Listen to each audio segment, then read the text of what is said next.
this crisis, hindi po ito kawalan ng pera.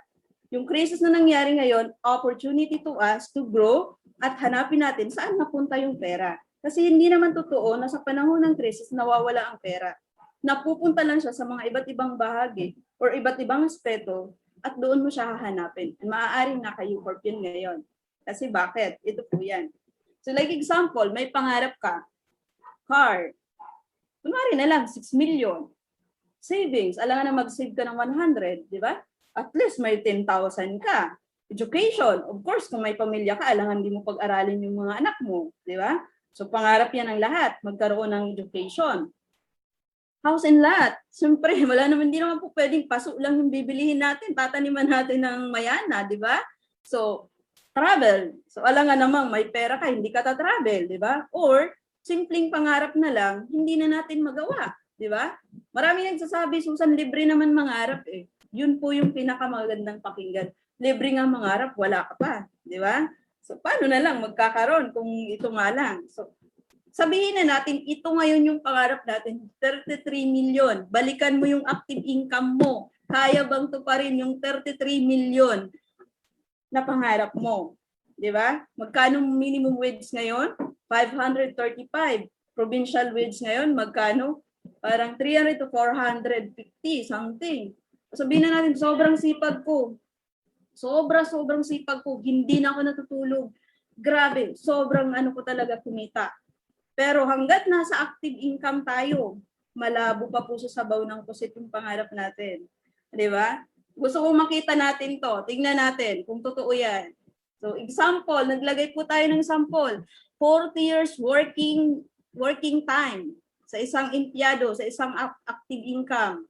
So example, employment. Sabihin na natin, ito, employment versus U-Corp.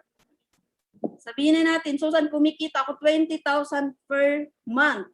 So 20,000 per month, wala kang kain-kain, hindi ka nagsisave, hindi ka naliligo, talagang ipon mo to.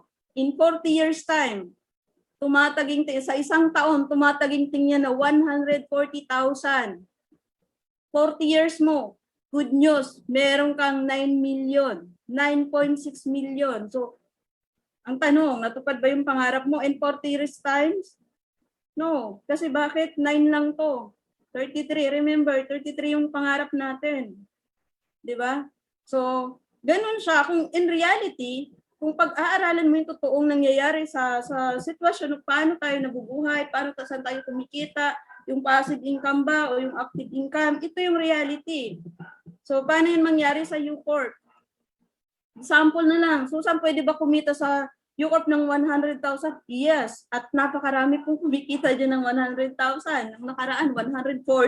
Isang tao lang. So, ibig sabihin, more than pa. Sabi ko nga kanina, ikaw ang maglalagay ng cheque mo kung magkano gusto mong kitain. Kasi pag ginawa mo yan, yung program ng U-Corp, sakto dun sa gagawin mo. O, so, pwedeng kumita? Yes, pwede.